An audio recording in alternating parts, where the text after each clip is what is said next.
수면 위로 드러난 이스라엘 죄라, 이런 제목으로 함께 은혜를 나누려고 합니다. 우리가 사사기 1장부터 삼손까지 이야기가 16장에 나오는데 말입니다. 계속해서 같은 사건이 쳇바퀴 돌듯이 돌아가는 것을 볼 수가 있습니다. 조금 살만하면 그저 죄를 짓고, 죄를 지으면 하나님께서 두들기고, 두들기면 죽겠다고 고함을 지르고, 그래서 다시 하나님께서 은혜를 베푸시는 이 사이클이 계속되는 것을 보았습니다. 그러면 그들이 죄를 지었다는 것이 무엇인가? 구체적으로 어떤 죄를 지었길래 하나님이 두들겨 패신 것인가? 우리가 그걸 잘 몰랐어요. 그런데 19장부터 21장까지 보게 되어지면 그 죄가 구체적으로 무엇인지 우리에게 두 가지로 말하고 있습니다. 자, 보십시오. 17장 18장은요. 한 뇌인으로 말미암은 우상 숭배의 죄가 그들이 얻어 터진 죄 가운데 하나라는 사실을 우리에게 말해주고 있습니다. 그 다음에 19장부터 마지막 21장까지는 한 뇌인으로 말미암은, 한번 더 합시다, 성적인 타락, 이것으로 말미암아 온 세상에 죄가 얼마나 만연했는지를 보여주는데, 특별히 베냐민 지파 기브아에는 동성애가 왕성했다는 사실을 우리에게 말해주고 있는 것을 볼 수가 있습니다. 그러니까 3300년 전의 일입니다. 저 이스라엘 상한 한 지방에 있었던 이 작은 이야기를 우리에게 해주고 있는데, 여러분 그때나 지금이나 인간의 죄는 똑같습니다. 그죠? 우상숭배의 죄 지금도 만연합니다. 성적 타락 지금도 만연합니다. 그것이 자꾸 그게 타락이 되어지면 동성애를 통해서 나타나는 것 아닙니까? 세계적인 기독교 변증가인 오스키니스라는 사람이, 제가 칼럼에 한번 썼죠. 이 서구 문명이 몰락된 세 가지 파도, 웨이브가 있다는 것입니다. 첫 번째가 뭐냐면 레드 웨이브, 공산주의 물결이라는 것입니다. 서구 사회 속에 사회주의가 팽배해져서 지금 서구 정신 세계는요 거의 황폐할 지경입니다. 그 다음에 블랙 웨이브, 이슬람의 물결입니다. 지금 중동의 이 서구에는요 이슬람의 세력 때문에 완전히 사회를 망쳐놨어요. 지금 미국에는 그런 일이 없자고 트럼프가 지금 발부둥 치고 고함을 지르니까 미쳤다고 또 그런 소리를 지르는 사람이 있었습니다만, 바른 기독교 정신을 지켜내려고 하는 데서는 참 우리가 귀한 사람이라는 사실을 우리가 깊이 생각해 볼 필요가 있을 것 같아요. 세 번째 물결이 뭐냐? 레인보우 웨이브입니다. 레인보우가 뭔지 알죠? 무지개, 그죠? 무지개가 뭘 상징합니까? 동성애를 상징하거든요. 그래서 무지개 무늬가 있으면 여러분 고개를 살 돌리시면 됩니다. 별로 안 보고 싶다 이렇게 생각하시면 됩니다. 곳곳에 무지개 무늬가 많이 있는 것을 우리가 볼 수가 있습니다만, 그건 전부 동성애를 상징하는 것을 우리가 볼 수가 있습니다. 그러면서 이런 이야기를 했습니다. 이 세 물결은 각기 추구하는 방향이 다르면서도 그들은 서로 연대하는데 모두 차례대로 사회주의, 공산주의는 국가를 망치고, 이슬람은 뭘 망칩니까? 교회를 망치고, 그 다음에 레인보우, 동성애는 가정을 망친다. 이 세 가지 목표는 사회주의나 이슬람이나 또 이 동성애주의자나 다 똑같다는 것입니다. 그러므로 우리가요 이 마지막 세대에 살면서 이 세 가지 물결과 싸워야 되는데, 특별히 지금 이 시대는 자꾸 우리 국회에서 더불어민주당입니까? 폐기만 시키면 또 올리고, 폐기만 시키면 또 올리고, 이름을 바꿔서 또 올리고 또 올리고, 동성애 차별금지법을 발의합니다. 부산대 기름핀 교수와 교수 사임하고 국회가 쌓여 삽니다. 그분을 보면 참 귀하게 보여요. 우리가 19장 우리가 전에 생각했던 전반부의 내용을 한번 살펴보십시다. 에브라임 산지에 살고 있는 거죠. 실로 하나님의 성막이 있는 곳에서 섬기고 있는 가장 중심부, 그죠? 회막이 있는 곳에서 살고 있는 이 레인이 첩을 얻다고 했습니다. 타락을 말하는 것이죠. 그랬는데 아니다 다를까, 그 첩도 바람을 피워가지고 친정으로 도망가 버렸습니다. 잘 됐다, 이번 참에 정리하자 이랬으면 되는데, 그것도 없는 것보다는 있는 게 낫겠다 생각하고 넉 달 만에 첩을 데리러 친정을 갔습니다. 그랬더니 장인어른이 융숭하게 대접을 합니다. 살만 있다 가라. 근데 다 세를 잊었어요. 더 이상 못 있어서 이제 해그름 때 길을 떠나기 시작했습니다. 그때가 언제냐면요, 안식일 전날입니다. 여러분, 레인이 안식일을 지켜야 될 사람인데 이틀 거리를 갔다가 전날 출발해가지고 어떻게 가겠습니까? 한번 생각해 보십시오. 가다가 여부스라는 곳에 도착했는데 지금의 예루살렘이죠. 그건 아직까지 점령을 못한 곳이기 때문에 들르지 않고 기바라는 곳으로 왔습니다. 베냐민 지파의 동네죠.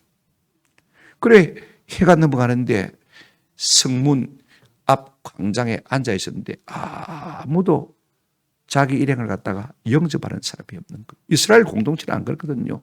낯선 사람이 모이면 누구든지 먼저 본 사람이 자기 집에 모시고 와서 초대해서 그냥 대접해서 재워서 보내는 것이, 그것도 3일 동안은 그렇게 하는 것이 이스라엘 백성들의 불문율처럼 되어 있습니다. 아무도 환대하는 사람이 없어요. 우리가 뭔가 문제가 있다는 사실을 느낄 수 있지 않겠습니까? 근데 마침 저녁 늦게 이제 반일을 마치고 돌아오는 한 에브라임 산지에 살던 노인이 그곳에 거류하고 있었는데, 그도 나그네니까, 그죠? 나그네의 심정을 잘 알지 않습니까? 보고는 자기 집으로 초대를 했습니다. 오늘 본문 한번 보시기를 바랍니다. 우리가 한 가지 깨달아야 될 것이 무엇이냐면요, 한 개인이나 공동체의 품격, 이것은 무엇으로 알 수가 있느냐? 나그네를 환대하는 모습을 보면 알 수가 있습니다. 처음 보는 사람을 어떻게 대하느냐, 그것이 그 사람의 품격인 것입니다. 오늘 우리가 많이 배웠다고 해서 이 품격이 자라나는 것은 아닙니다. 우리 교회 새로운 교인이 왔을 때 우리가 그를 어떻게 환대하느냐, 이것이 우리 성도의 품격이고 우리 교회의 실력입니다. 그죠? 저는 우리가 이 나그네 처음 온 사람을 환대하는 실력이 우리 가운데서 날마다 늘어가기를 주님의 이름으로 축원합니다. 그래, 고향 사람이니까 자기 집에 초대를 해서 이제 씻고 먹고 마시고 한참 이야기가 무르익었습니다. 여기까지는 참 좋았어요. 우리가 그렇지 않습니까? 21절까지는 참 좋았습니다. 참 아름다운 저녁이 있는 풍경이죠. 그죠? 근데 그 이후에 일어난 일은 우리가 생각하기조차, 그죠? 끔찍한 일들이 일어난 것을 우리가 볼 수가 있습니다. 이제 본문을 통해서 이 말씀이 우리에게 주는 교훈이 뭔지를 우리가 한번 생각해 보십니다. 첫 번째로 이제 동성애를 하겠다는 이 기브아 베냐민 지파의 불량배들의 모습을 우리가 한번 보게 되어집니다. 22절 한번 보실까요? 그들이 마음을 즐겁게 할 때 보라, 그 성읍의 불량배들이 그 집을 에워싸고 문을 두들기며 그 집주인 노인에게 말하 이르되 내 집에 들어온 사람을 끌어내라, 우리가 그와 관계하리라 하니 그랬습니다. 한참 기분 좋은 저녁이 무르익고 있습니다. 그런데 누군가 계속해서 문을 막 세차게 두들게 되는 것입니다.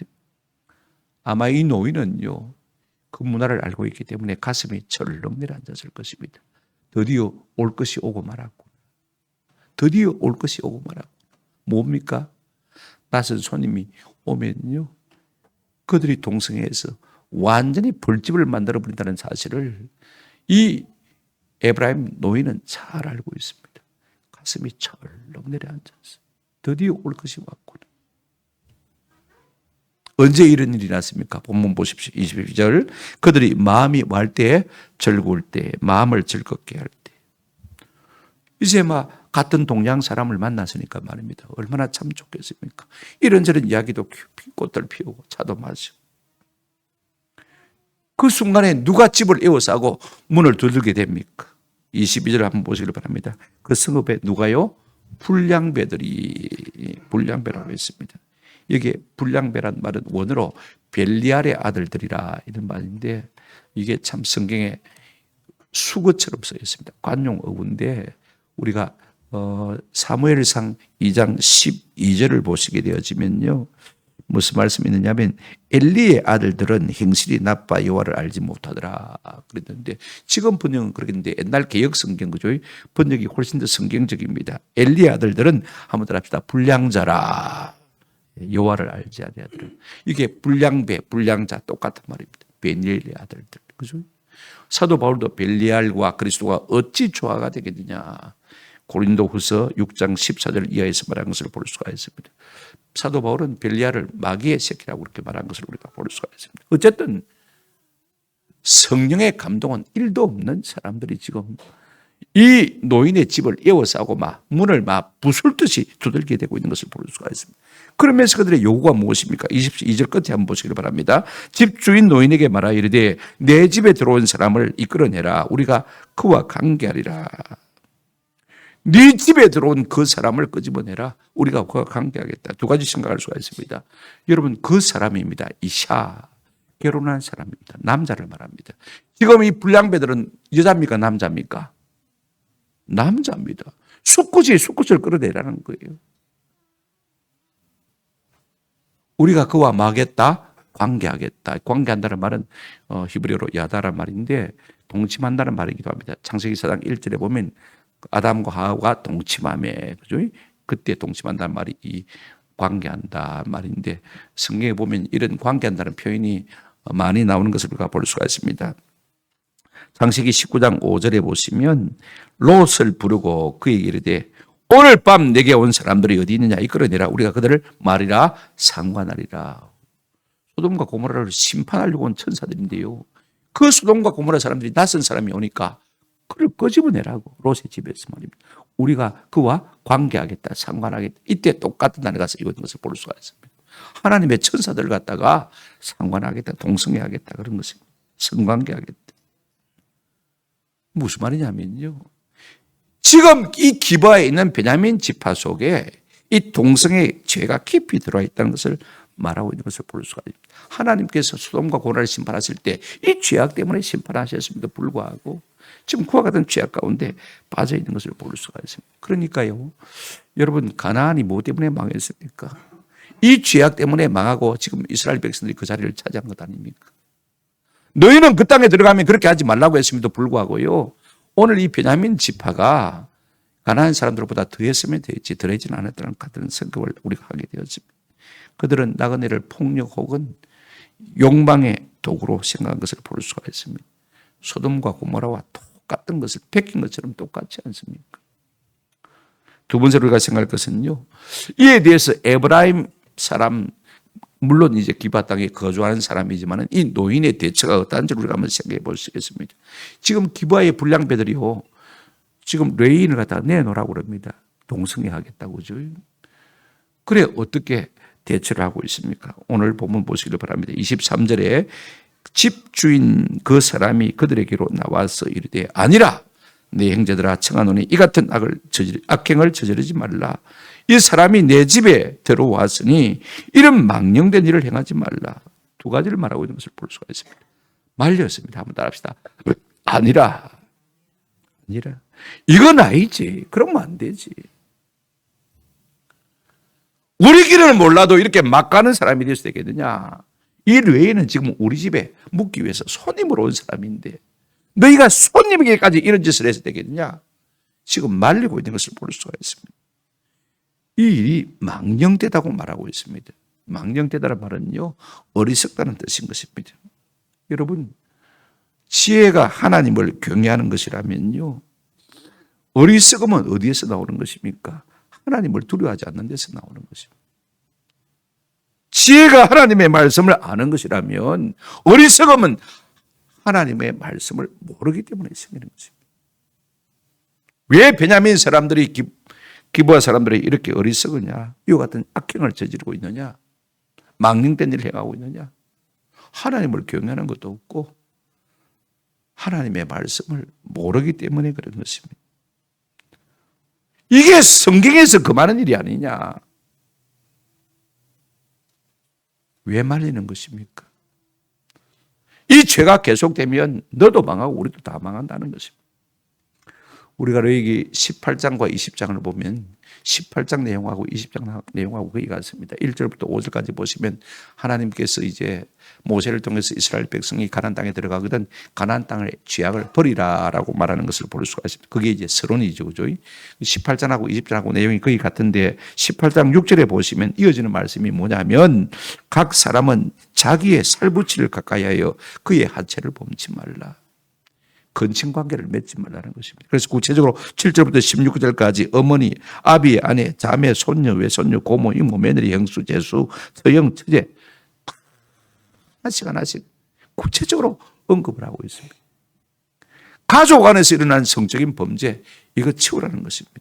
그러다가 가나안 땅이 망했다는 것입니다. 그러면서 17절에는 한 걸음 더 나아갑니다.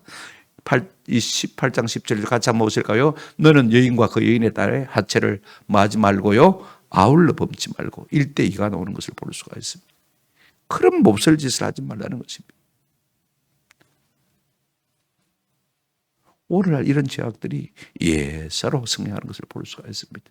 그 다음 18장 22절 넘어가 보시면요, 동성애 죄가 나오는 것을 볼 수가 있습니다. 너는 여자와 동침함 같이 남자와 동침하지 말라. 이런 가정한 일. 이런 죄악들이 자꾸 깊어가면요, 그게 정상적인 관계에서 재미를 못 보니까 동성애 죄까지 넘어가는 것을 볼 수가 있습니다. 그 다음이 뭐냐? 23절 한번 보시길 바랍니다. 같이 한번 읽겠습니다. 그죠? 너는 짐승과 교합하여 자기를 더럽히지 말며 여자는 짐승 앞에 서서 그것과 교접하지 말라. 이는 문란한 일.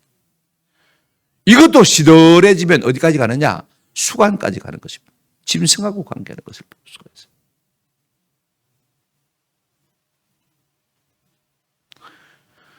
(18장) 24절 25절 결론적으로 이런 이야기를 하고 있습니다. 너희는 이 모든 일로 스스로 더럽히지 말라. 내가 너희 앞에서 쫓아내는 족속들이 이 모든 일로 말미암아 더러워졌고 그 땅도 더러워졌으므로 내가 그 악으로 말미암아 벌하고 그 땅도 스스로 그 주민들을 토하여 내치느니라. 왜 가나안 땅이 망했느냐? 너희를 통해서 왜 망게 만들었냐? 이런 죄악 때문에 내가 망게 만들었고 그 땅도 그들을 토하여 냈다. 그렇게 말하고 있는 것을 볼 수가 있습니다. 아멘. 그러므로 우리 땅 가운데에요, 이런 죄악이 자꾸 깊어가고 많아지면 많아질수록요, 하나님은 어떤 방도든지 이 땅을 심판하실 수밖에 없는 것입니다. 이걸 우리가 아셔야 돼요. 노아 때는 홍수로 심판하셨고, 그죠? 소돔과 고모라는 유황불로 심판하셨고, 폼페이도 그죠? 지진을 통해서, 화산재를 통해서 심판하셨고, 지금 가나안 땅은 무엇을 통해서 심판했습니까? 이스라엘 백성을 통해서 칼날로 심판하신 것을 볼 수가 있습니다. 하나님은요, 심판하실 수 있는 방도가 여러 가지인 것을 우리가 기억할 필요가 있습니다. 결국은 성적인 타락, 거기에까지 나아간 것이 무엇입니까? 동성애죠, 그죠? 그래서 우리가 로마서 1장에 보게 되어지면 사도 바울도 하나님을 떠난 사람이 제일 먼저 달려가는 죄가 뭐냐면요, 성적인 타락으로 달려간다고 말하고 있는 것을 볼 수가 있습니다. 하나님의 법이 우리 속에 없으면요, 말씀이 우리 속에 없으면, 하나님을 두려워하는 것이 없으면요, 이와 같은 죄 가운데로 달려갈 수밖에 없는 것입니다. 오늘 이 사건을 통해서 하나님 우리에게 말씀하시려고 하신 것이 무엇이냐면, 가나안 7족속이 망한 이유는 바로 이 우상 숭배의 죄와 성적인 타락의 죄 때문이라는 것입니다. 우리나라의 동성애가 합법화되어지면 동성애는 기하급수적으로 늘어날 수밖에 없습니다. 이거 우리가 아셔야 돼요. 그러면 자연히 교회 안에도 그런 사람이 묻어 들어올 수밖에 없고, 그죠? 그럼 교회 안에도 오염될 수밖에 없습니다. 그러면 하나님이 심판하실 수밖에 없는 것이죠. 초대를 옮기시든지요, 어떤 방도로든지 하나님은 이 땅을 반드시 심판하실 것입니다. 우리가 이에 대한 경각심을 좀 가질 필요가 있을 것 같아요. 오늘날 우리 한국 교회 안에서도 동성애를 지지하는 목사들도 있고 그런 교단도 있는 것을 볼 수가 있습니다. 미국의 감리교도 마찬가지입니다만은, 미국의 감리교는 지금 완전히 3분 5열 다 길길이 나누어졌죠. 동성애 지지하다가. 이번에 교황이 신부들이, 사제들이 말입니다, 동성애들을 축복할 수는 있다. 물론 이제 의식을 집전할 수는 없다고 했지만, 그럼 조금 더 가면 어떻게 할 겁니까? 집전할 수 있다. 그럼 나오겠죠, 그죠? 교황의 말이 하나님의 말씀보다 우선순위에 있는 것은 결단코 아닙니다. 제가 자세히 이야기를 하려고 합니다만 시간이 없으니까 여러분 크리스찬 타임즈 한번 신문을 보시면 이에 대한 자세한 논평이 실려 있는 것을 우리가 볼 수가 있습니다. 두 번째로 이 노인이 하는 일이 뭐냐면요, 이 동성애 죄를 말리기 위해서 대안을 제시하는 것을 볼 수가 있습니다. 24절 한번 보시기 바랍니다. 그건 아니지 하고 말립니다. 그래도 그들이 듣습니까? 안 듣습니다. 그러니까 24절 보십시오. 보라, 여기 내 처녀딸과 이 사람의 첩이 있은즉 내가 그들을 끌어내리니 너희가 그들을 욕보이든지 너희 눈에 좋은 대로 행하되 오직 이 사람에게는, 이 레위 사람을 말하는 것이죠, 이런 망령된 일을 행하지 말라 하니라. 지금요, 남자를 끄집어내서 동성연애하겠다는데 지금 이 노인은 뭐라고 말하고 있습니까? 내 처녀딸도 있고 이 사람의 첩도 있으니까 이 아이들을 데리고 와서 너희가 막 어떻게든지 알아서 해라. 어이구, 여자가 무슨 노르기감이가. 노인이 노망이 들었나와 함부로 이렇게 말하노. 막 역석 인권주의자들은 그렇게 말할 수가 있을 것 같습니다만은요. 오늘 이 노인으로서는 최선을 다하고 있는 것입니다. 지금 우리가 시각으로 보면 그런 일도 해서는 안 되죠. 그러나 지금 노인은 최선을 다하고 있습니다. 왜냐? 두 가지입니다. 왜 이런 중잔을 내놓느냐? 두 가지 이유가 있습니다. 여러분, 이 노인은요, 이 베냐민 지파의 죄성이 한번 발동 걸리면요, 브레이크가 절대로 잡히지 않는 사실을 이 베냐민 사회 속에 살고 있으면서 경험했기 때문에 그렇습니다. 여러분, 소돔과 고모라 성에 그 성을 멸하기 위해서 찾아온 천사들을 갖다가 이 소돔과 고모라의 비류들, 그죠? 불량배들이 와가지고 끄집어내라고 합니다. 그죠? 사방에서 문을 두드리고 문을 부수려고 합니다. 그랬더니 천사가요, 그들의 눈을 어둡게 했습니다. 근데 창세기 19장 11절 한번 보시길 바랍니다. 그럼에도요, 어떻게 합니까? 한번 읽어보시겠습니다. 시작.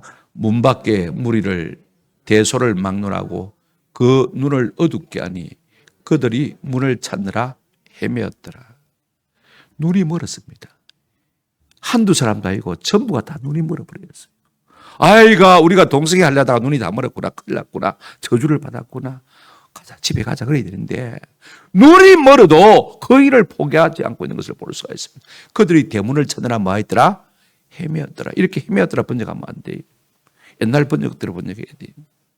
한번 더 합시다. 곤비하였더라. 그러니까 그들의 발동이 걸린 이 성적인 욕정, 욕망이라고 그럴까요? 이게요, 눈이 멀어져도 끊어지지 않는 것을 볼 수가 있어요. 이게 동성애에 빠진 사람들의 모습인 것입니다.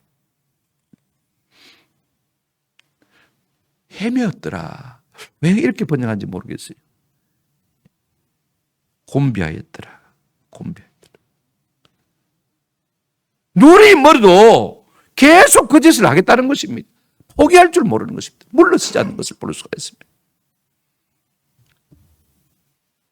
그래서 어쩔 수 없이 차선책으로 이 노인은 자기 처녀딸과 첩을 내어주기로 그렇게 마음에 작정한 것을 볼 수가 있습니다. 둘째 이유가 무엇일까요?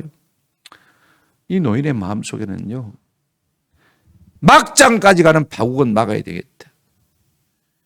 가는보다도 더 무서운 죄가 뭐냐 한번 따라합시다. 동성애.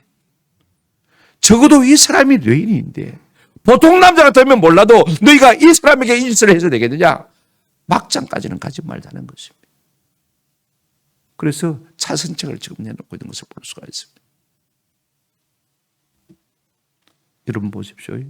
사람이 가늠하다가요, 그게 더 자유로워지면 근친 가늠까지 나갑니다. 그러다가 1대2가 나오기 시작하고요. 그러다가 뭡니까? 동성애가 나오기 시작하고, 그것도 재미가 없으면 나중엔 수관까지 가는 것을 볼 수가 있습니다. 이게 갈 때까지 가는 것이죠. 오늘날 이 세상 가운데 이와 같은 죄악들이 있다는 소식을 우리가 듣지 않습니까? 그럼에도 불구하고 이 노인은요, 그들과 맞서서 힘겨운 싸움을 하는 것을 볼 수가 있습니다. 믿음의 선한 싸움을 하는 것을 볼 수가 있습니다. 단 한 가지 부족하다면요, 히브리서 12장 4절 말씀입니다. 한번 같이 한번 읽었으면 좋겠습니다. 시작. 너희가 죄와 싸우되 아직 피 흘리기까지는 대항하지 아니하고. 날 잡아 먹으라 하고 자기를 내놓았으면 그죠? 훨씬 좋았겠다 싶은 아쉬움 한번 있습니다만, 이 노인은 그 나름대로 그래도 믿음을 지켜보려고, 막장까지 가는 파국은 막아보려고 나름대로 애를 쓰고 있는 것을 볼 수가 있습니다. 믿음의 선한 싸움을 싸우고 있는 것 맞습니다. 그죠? 자기 믿음의 분량받고. 그러면 세 번째로 우리가 생각할 것은요, 이 모든 상황을 지켜본 레이는 어떻게 이 문제에 대처하고 있느냐 하는 것을 우리가 좀 살펴봤으면 좋겠습니다. 25절 한번 보시기 바랍니다.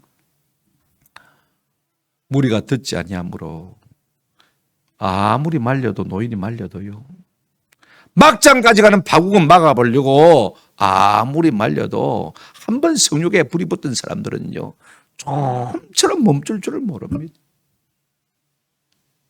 그 사람이, 여기 그 사람은 누구를 말하죠? 레인을 말하죠. 그죠?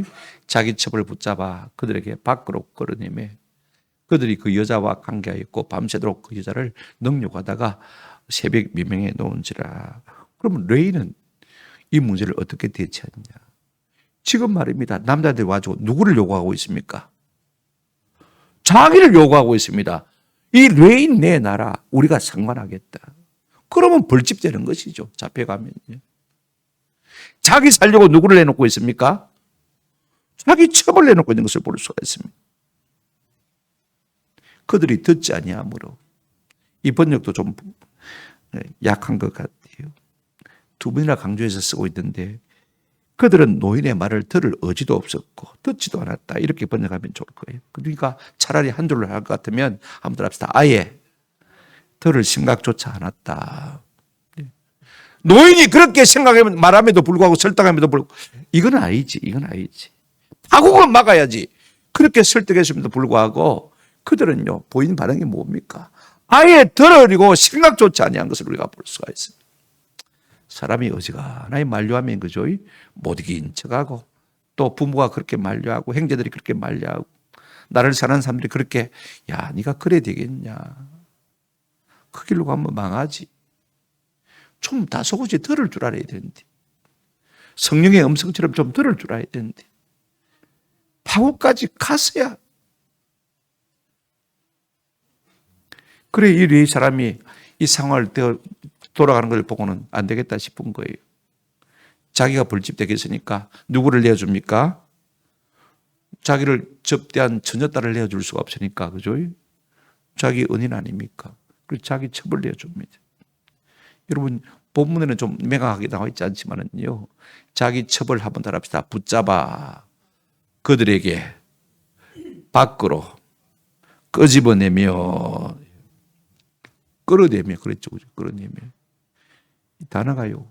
하나씩 하나씩 살펴보면 이 첩은 안 가려고 여보 안 가요 안 가요 안 가요 못 가요.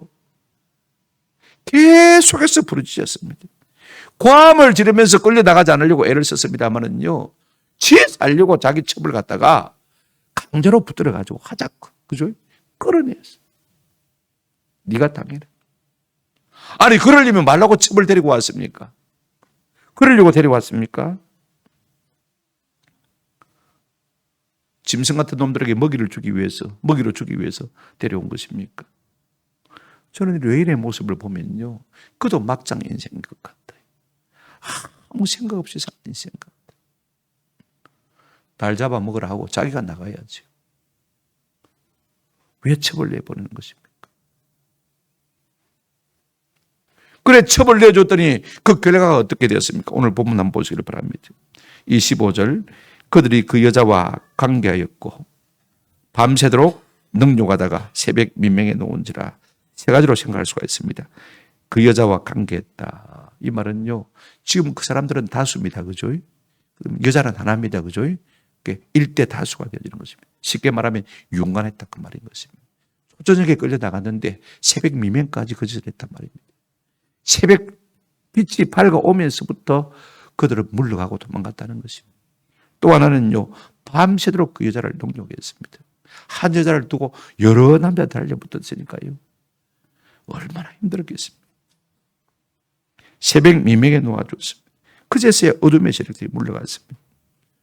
그러면 그 첩이 어떻게 되겠습니까? 오늘 본문 보시길 바랍니다. 26절 동틀 때 여인이 자기의 주인이 있는 그 사람의 집 문에 이르러 엎드러져 밝기까지 거기 엎드러져 있더라 그랬습니다. 동틀 때 이제 이 불량배들은 다 물러갔죠, 그죠? 그리고 이제 새벽 미명에 시간적 공간이 좀 있습니다만은요.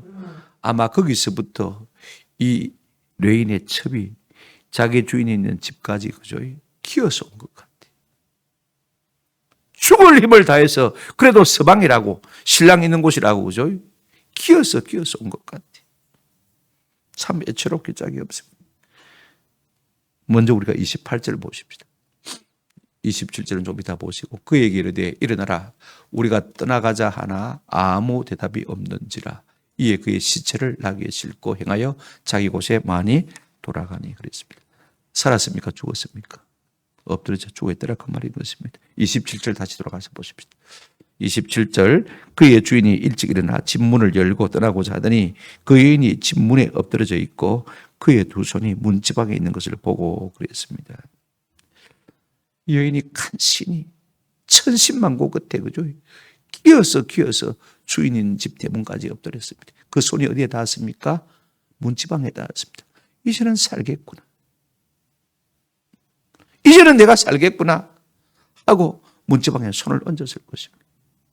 그렇다면요, 신랑이라는 사람이 자기 마누라가 그렇게 끌려 나갔으면요, 잠은 안 잤겠죠, 그죠? 아침 일찍 일어났으니까. 그래도 어떻게 됐는가 싶어서 문 밖이라도 나와봐야 될 거 아닙니까?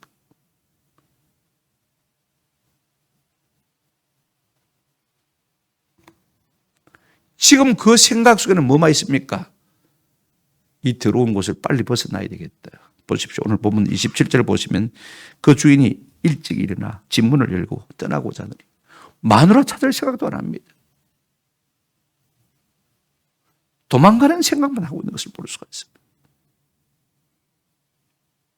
여기서 벗어나서 도망을 쳐야 살겠다. 자기 살 궁리만 하는 것을 볼 수가 있습니다. 그런데 문을 탁 열어보니까 말입니다.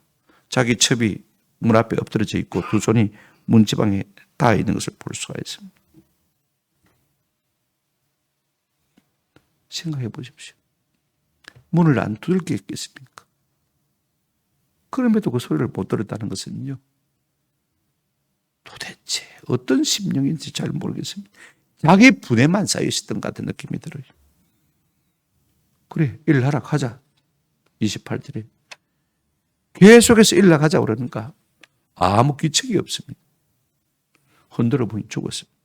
그리고는 뭐 자기 나귀에 싣고는 자기 에브라임 산지로 갔습니다. 보십시오. 자기가 안 죽으려고 자기가 벌집될 것 같으니까 자기 첩을 내줬는데 자기 첩을 내어주었으면요 밤새도록 어떻게 되는가 싶어서 그럼 걱정이라도 해야 안 됩니다. 살아서 돌아올 수 있으려는가 염려라도 해야 되지 않겠습니까? 그런 것도 없어요. 지 가는 일만 지금 바쁜 것을 볼 수가 있습니다. 28절 한번 보시길 바랍니다.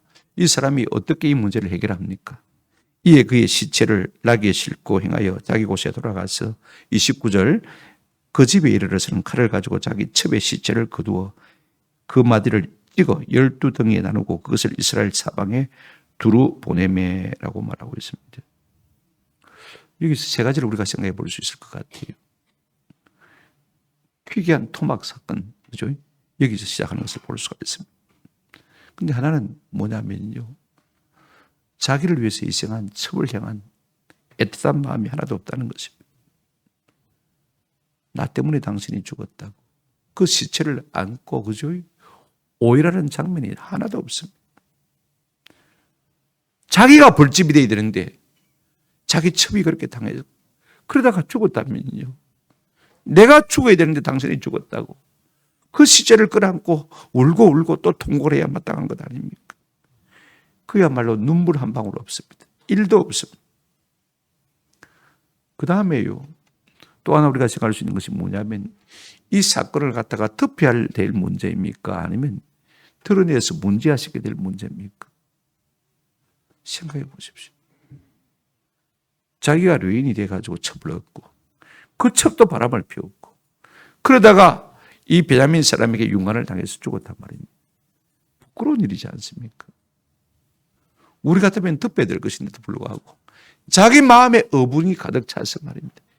자기 첩의 시체를 12도막 내가지고 온 이스라엘에 보내어서 같이 그들로 하여금 분개케 하는 것을 우리가 볼 수가 있습니다. 한마디로 말하면 뭐냐면 지금 이 뢰인의 마음속에는요 복수심밖에 없습니다. 어떻게 저 인간들을 내가 조져버릴까 그 생각밖에 없어요. 29절 한번 보시길 바랍니다. 다시. 그 집에 이르러서는 칼을 가지고 자기 첩의 시체를 거두어 그 마디를 찍어 12덩이에 나누고 그것을 이스라엘 사방에 두루 보내매. 우리 원문을 보게 되면 8개의 동사가 와우 계속 나오는 것을 볼 수가 있습니다.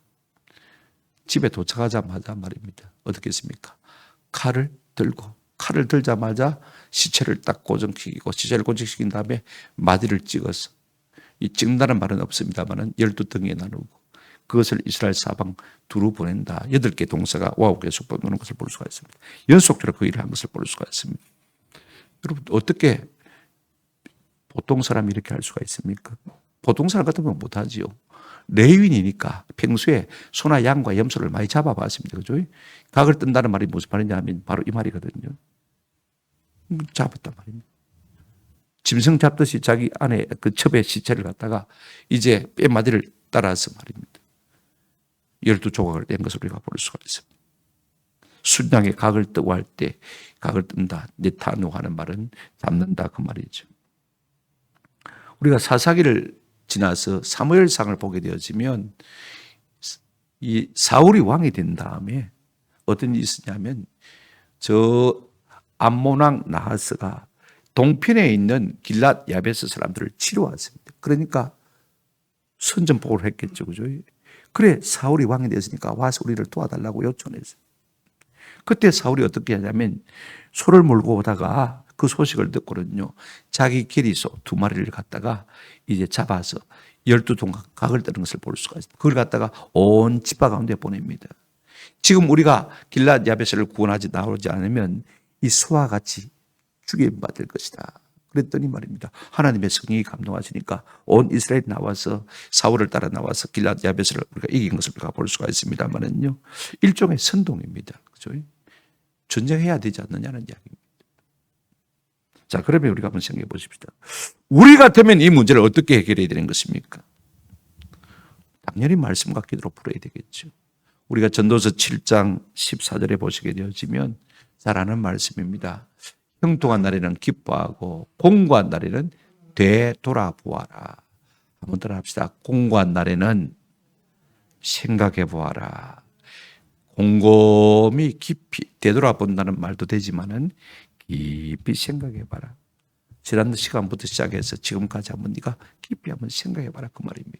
이 2가지를 하나님이 병행하게 하사 사람이 그의 장래 일을 능히 헤아리지 못하게 하셨느니라. 왜 공고가 있느냐? 왜 내 삶에 고난이 있느냐? 한번 네가 네 삶의 궤적을 한번 쫙 훑어봐라.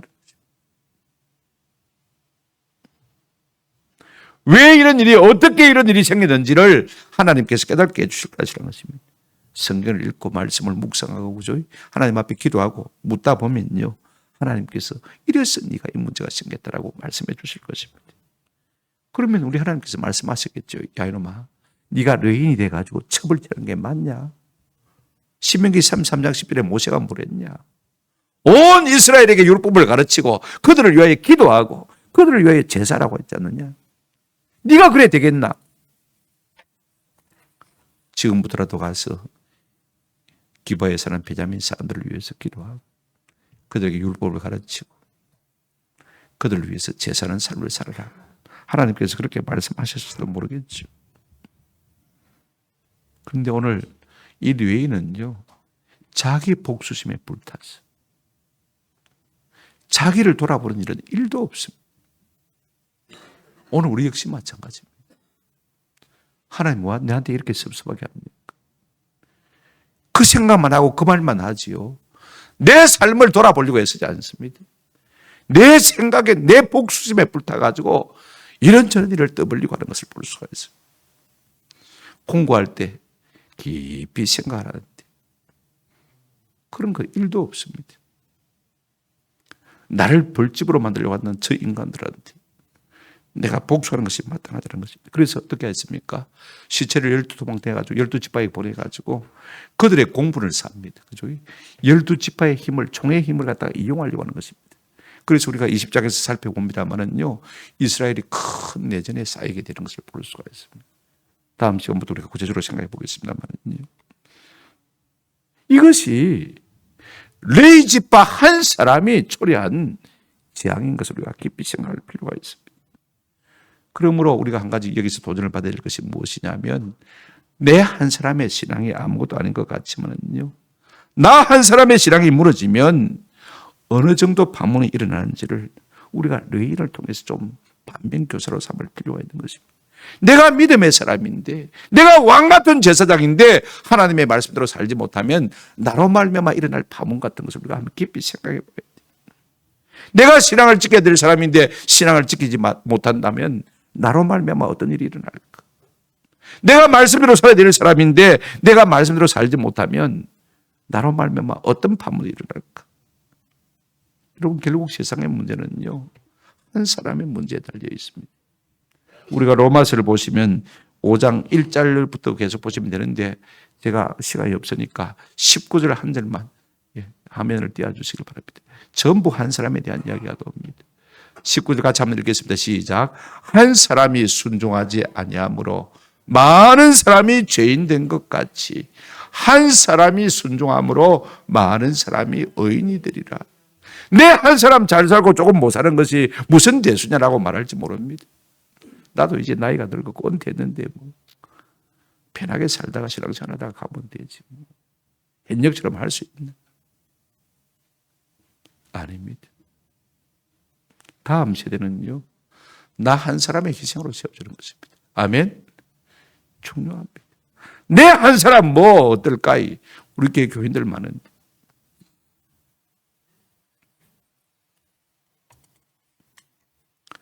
결국 신앙의 문제는 내 한 사람의 신앙의 문제에 달려 있습니다. 이것이 미치는 파국에 대해서 우리가 깊이 생각할 필요가 있습니다. 나 한 사람이 바르게 산다고 기도한다고 말씀을 지키고 산다고 무슨 일이 있겠느냐라고 그러지만은요, 그렇지 않습니다. 하나님은 한 사람을 찾았습니다. 예레미야 5장 1절 우리가 한번 보십시다. 다 같이 읽겠습니다. 시작. 너희는 예루살렘 거리로 빨리 다니며 그 넓은 거리에서 찾아보고 알라.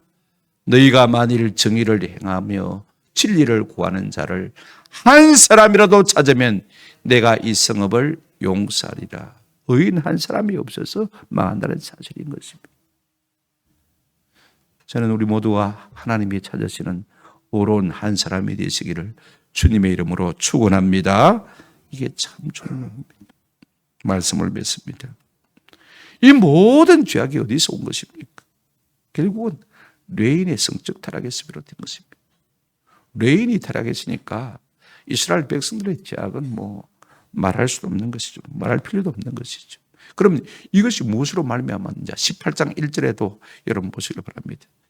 그때 이스라엘의 왕이 없었고 19장 1절에도 이스라엘의 왕이 없을 그때 결국은 왕이 없는 문제로 귀결되는 것을 볼 수가 있습니다. 사사시대니까 왕이 없는 것이 당연하죠. 그죠? 그러나 누가 왕이란 말입니까?